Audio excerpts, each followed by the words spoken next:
In 2019, a graduate student in Baghdad opened a storage crate that hadn't been touched since 1976. What she found inside stopped her cold, not because it was rare, not because it was valuable, because she was one of the only people alive who could read it, and once she did, she didn't come back to work for 3 weeks. That detail matters. Hold on to it. The crate had been sitting in the basement of the Iraq Museum since the tablet inside it was logged, catalogued, and forgotten. The official record described it as fragmentary, low priority, not worth a senior translator's time. For 43 years, it sat in the dark. She turned it over under the light. It wasn't fragmentary. It wasn't damaged. Every line was intact. Every character was precisely carved. The original catalogers hadn't missed a broken tablet. They had missed a finished one. She took photographs. She went home. Over the next 11 nights, she translated the first 6 lines. Then she stopped. Just stopped. Left the work where it was. Didn't return to the museum. Didn't contact her supervisor. 3 weeks of silence. When she finally came back, she asked for a meeting with the chief curator. She later wrote to a colleague in London to explain what she had told him. The letter is short. 1 sentence does the work. It is not a hymn, not a king list, not an economic record. It is a transcript. Someone wrote down exactly what he said, in the order he said it, while he was still saying it. The he in that sentence was Enki. And before you move on, understand what she was actually saying. This wasn't a prayer addressed to Enki. It wasn't a story about him. It was a direct, sequential, first-person recording made in real time by someone sitting in front of him and writing down every word as he spoke it. Nothing like this has ever been identified in the Sumerian record, which raises the first question. If someone was present to record this, if the tablet was preserved and buried beneath the foundation of a temple platform in Enki's own city, why did it sit untranslated in a basement for 43 years? That question doesn't have a clean answer, but this is where the story begins. The tablet was excavated from Eridu in 1968, Enki's city, the oldest city named in the Sumerian king lists, the place where, according to those lists, kingship first descended from heaven. The excavation was a salvage operation, rushed, underfunded, working against time.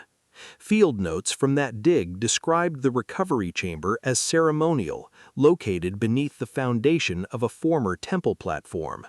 41 items were pulled from that chamber. 41 were ordinary, pottery shards, broken bowls, a copper pin. 2 were not.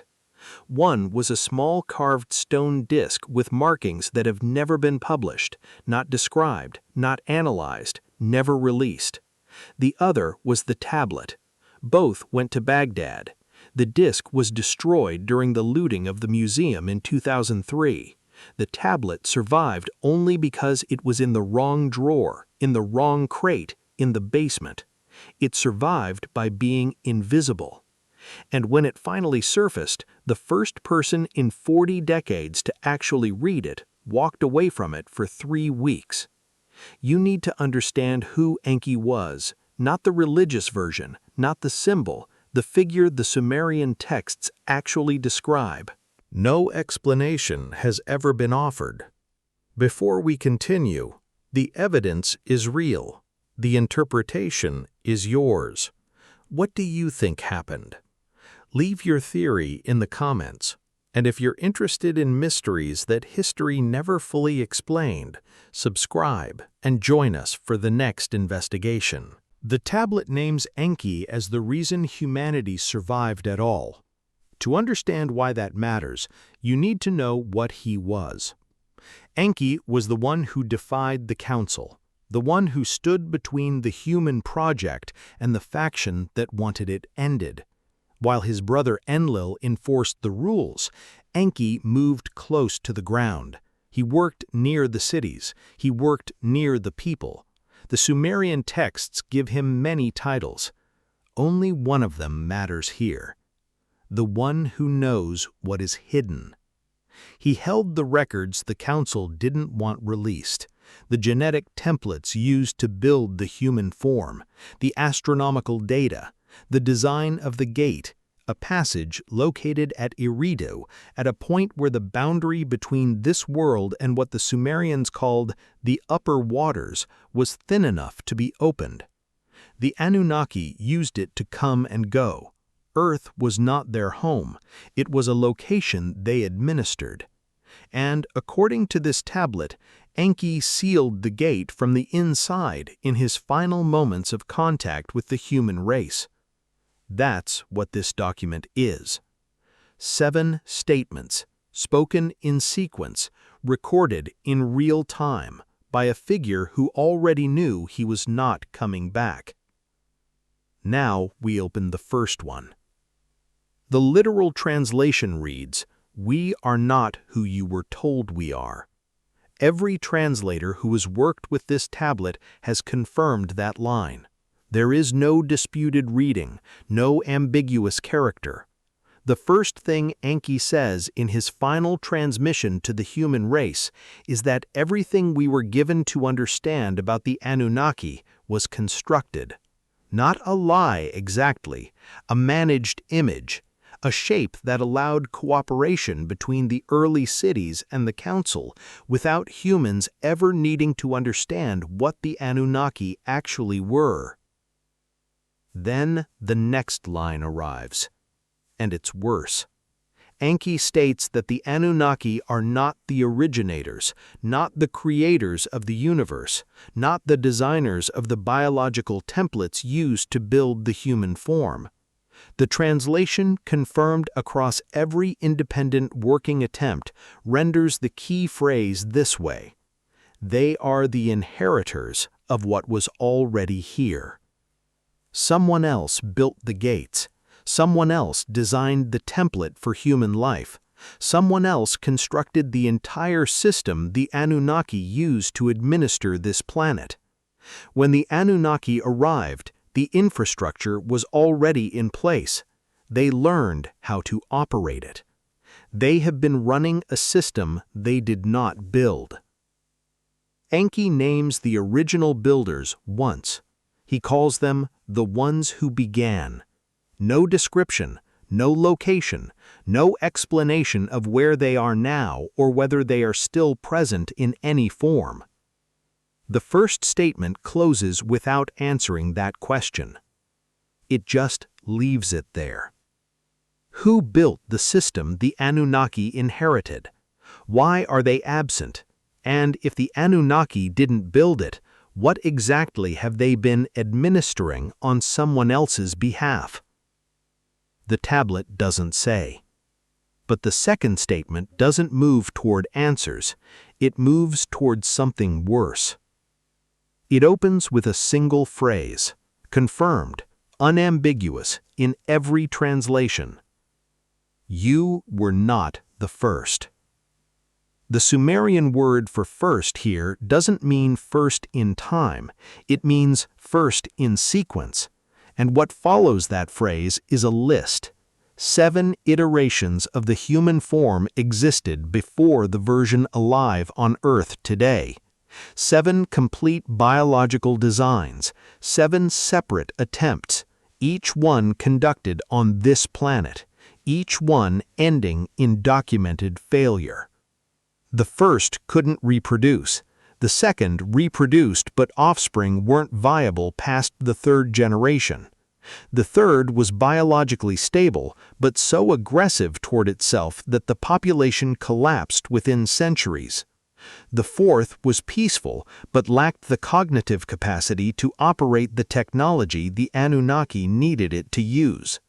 The 5th had the cognition, but couldn't coordinate at scale. The 6th could coordinate, but developed a pattern of collective self-destruction no one in the council could explain or correct. Then the 7th. The 7th iteration was different. By every measurement available to the Council, Iteration 7 was a success. It reproduced, it coordinated, it built, it operated the technology as designed. It was cognitively capable, socially stable, biologically robust. It was everything the project was supposed to produce. The Council retired it anyway. Enki doesn't say why. The second statement closes on one line: the eighth is what remains. We are not the perfected version. We are not the culmination of 7 failed attempts. We are the version that came after the one that worked, and we have never been told why the successful version was ended. That question doesn't get answered. What comes next in the third statement is something different, something that reframes everything, not just the Sumerian record, but the flood narratives that appear independently across dozens of unrelated cultures on every continent on Earth. The flood wasn't punishment. According to the third statement, it was maintenance, which raises a much worse question. Maintenance of what? The third statement is direct. The literal translation reads, "The great water was not punishment, it was maintenance." The standard interpretation of the Sumerian flood narrative has always assumed it was a response, Enlil's judgment, divine anger at human behavior, the decision of an authority pushed past its tolerance. None of that is accurate. The flood was scheduled, a periodic reset of the biosphere, something the Council had performed before on every previous iteration without exception. The 8th iteration's behavior had nothing to do with it. The cities could have been perfect. The flood was coming regardless. Enki then states what he did.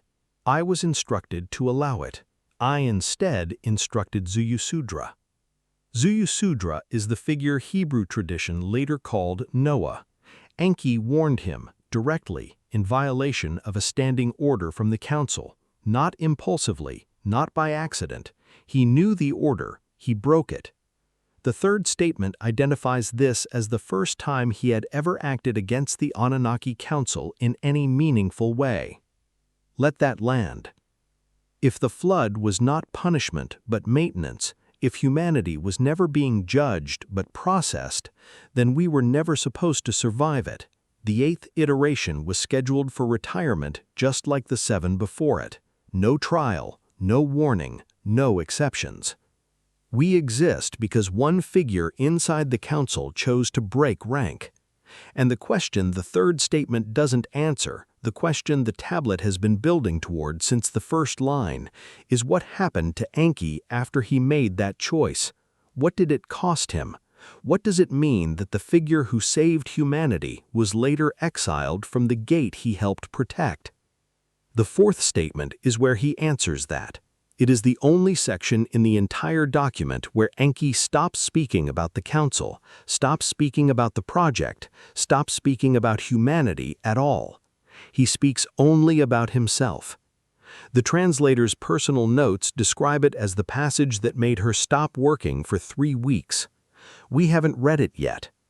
The fourth statement is 4 sentences long. 4 sentences that explain why a graduate student put down her translation and didn't come back for 3 weeks.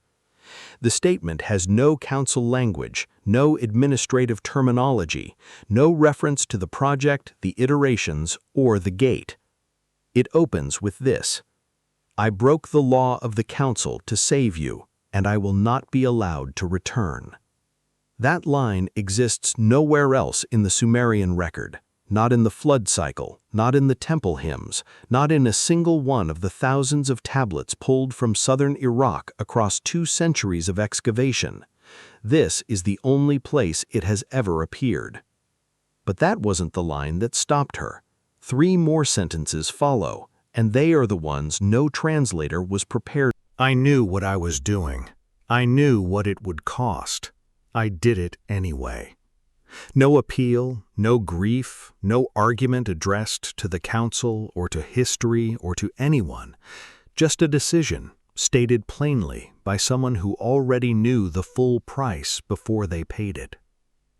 The translator's private notes describe this as the moment she understood she was not reading mythology. Then the next question opens immediately. If Enki sealed the gate from the inside, knowing he could never pass through it again, what exactly was he sealing it against? The fourth statement doesn't answer it. The fifth statement doesn't answer it either. But what the fifth statement contains has never appeared in any surviving Sumerian document until this tablet. It opens with a line that exists in fragments elsewhere. Scholars have always treated it as decorative, wisdom literature, background. What is taught cannot be untaught. Then the list begins. Grain cultivation, delivered complete to a priestly community in southern Mesopotamia. No experimental period, no generational trial and error. Complete on arrival. Metalworking, copper, bronze, iron, taught not as separate discoveries across centuries, but as a planned sequence with a known destination.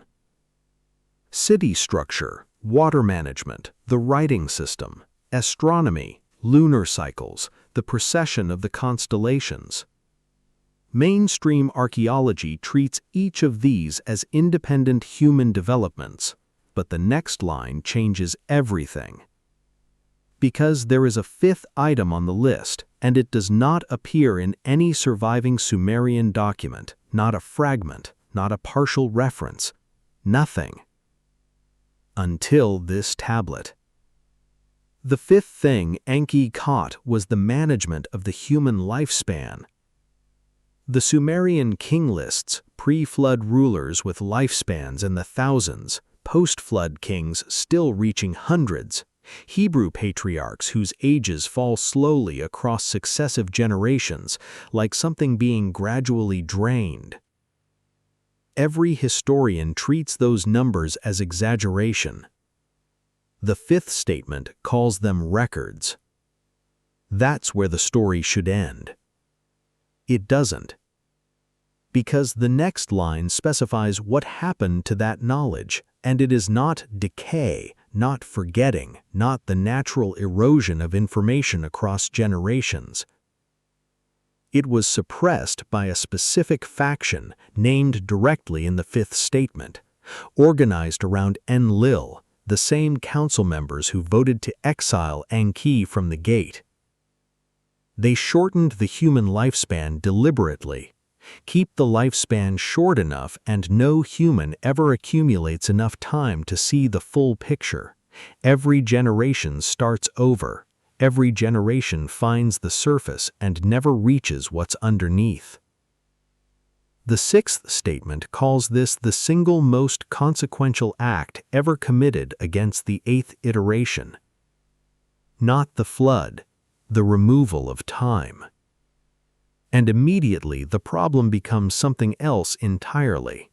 Because if they removed time deliberately, if the shortening of human life was a strategy, not a side effect, then everything the eighth iteration has ever built, every civilization, every accumulation of knowledge, every attempt to understand our own history, was constructed inside a cage designed specifically to prevent us from finishing the thought. The sixth statement opens before that lands, and this is where the document changes. Enki describes the gate, not symbolically, not by reference.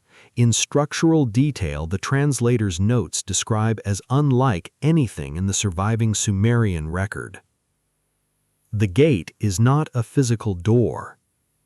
Enki's own phrasing, a thinness in the surface of the world, specific locations where the boundary between this reality and what the Sumerians called the upper waters becomes thin enough to be breached. The gate at Eridu was the largest passage on the planet, and on the other side is not heaven, a facility, records, decisions about Earth's future, long-term storage of things the Council considered too dangerous to leave on the surface. Enki calls it the cabinet of what was tried. Then the tablet does something unexpected. It specifies what's inside. Genetic templates from all 7 previous iterations, failure data, behavioral records, and physical specimens, biological material from each previous version of humanity, held in a state Enki describes with a Sumerian compound word requiring 3 separate translations: preserved, sleeping, waiting. Not dead, not alive in any sense that maps onto human experience. Held. At first, this reads as archival storage, scientific inventory, the records of a project kept in a controlled environment. Then the next line appears. They remember everything that happened to them before they were retired.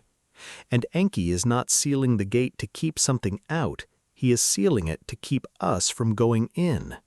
You would destroy yourselves with the knowledge of what came before you. The problem is that line raises something worse than anything the 6th statement contains.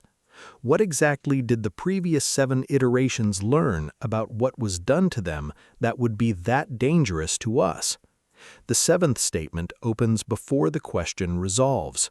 3 conditions, simultaneous. The gate opens when all 3 align. The first is astronomical, a celestial configuration occurring once every several thousand years. When it arrives, the membrane at Eridu returns to its fully operational state. The door opens on a schedule, no human action required, no human action can prevent it. But the second condition is the one that should concern you, a signal. Enki describes it as a sound that has not yet been made on this earth, not broadcast deliberately, generated by accumulation, the composite output of every cellular network, every satellite uplink, every digital system on the planet's surface operating simultaneously. Researchers working outside any institutional framework have a specific reading of what that means. The signal may already be generating, not from a single source, not by any deliberate act, as the layered byproduct of every cellular network, every satellite uplink, every digital system on the planet's surface operating simultaneously. We may have already sent it, without knowing what we were sending, or when it crossed the threshold. Then the third condition arrives, and it is the one with no ambiguity and no interpretation required. 2 specific technological capabilities, both active at the same moment the alignment occurs. The first is the ability to alter the genetic structure of living organisms at will. The second, real-time communication across the entire surface of the Earth simultaneously. We have had both since roughly 2012. The graduate student's dissertation was put under a publication restriction the same year she submitted it, at her own request. 3 astronomers, 3 separate countries, no prior contact with each other, each reached the same calculation independently. None agreed to be named. The alignment window falls between 2028 and 2063. We are inside it now. The population condition was met decades ago. The technological conditions were met in the last 15 years. The signal condition remains the only open variable. And the people closest to the tablet have been asked directly whether the signal has already been generated. None of them answered. In 2021, the tablet was moved to a secured vault, logged as preservation, no translation work published since. The researcher who completed the dissertation left the field the year her dissertation was restricted. The stone disk recovered alongside the tablet in 1968 was destroyed in 2003. And then there is the chamber. Revisited in 2015, one feature the original 1968 field notes never recorded. A circular depression at the center of the chamber floor, 2 meters across, inner surface polished smooth by something that left no identifiable trace in the archaeological record. Photographed, reported, not published. The final line of the 7th statement has been confirmed by every translator who has worked with this document. No disputed character, no ambiguous reading. When these three things meet, the door I sealed will open, whether I wish it or not, and what I sealed away will return to find you. End of transmission. Whatever Enki said after that line was not written down. Or it was written down and the people who found it decided it was the one part that shouldn't be. The tablet is in a vault in Baghdad. The dissertation is sealed. The disk is gone. The astronomers won't give their names. The chamber has a polished depression in its floor that matches nothing in the Sumerian archaeological record, and no one has published the photograph. And somewhere on the other side of that chamber, in a facility Enki called the cabinet of what was tried, 7 previous versions of humanity are preserved in a state between sleep and waiting. They remember everything. They have been waiting longer than recorded history. And the one thing the 7th statement never addresses, the question the entire tablet builds toward and then refuses to answer, is what they have been waiting for. Enki said they would return to find us. He never said what condition they would be in when they did. He never said whether they would recognize us as the version that replaced them. He never said whether that would matter. The window is open. The signal may already be in the air. And the last thing Enki left on record, the final word of the final statement of the only direct transmission ever recovered from the figure the oldest civilization on Earth called the Keeper of Hidden Knowledge, was not a warning. It was a description of something he believed could not be stopped. Whether I wish it or not. He sealed that gate knowing exactly what he was sealing inside it. He saved us from the flood knowing exactly what it would cost him. And somewhere in the decision between those two facts is the question that nobody working closest to this tablet has been willing to say out loud. Whether Enki sealed the gate to protect us from what's on the other side, or whether he sealed it to protect what's on the other side from us.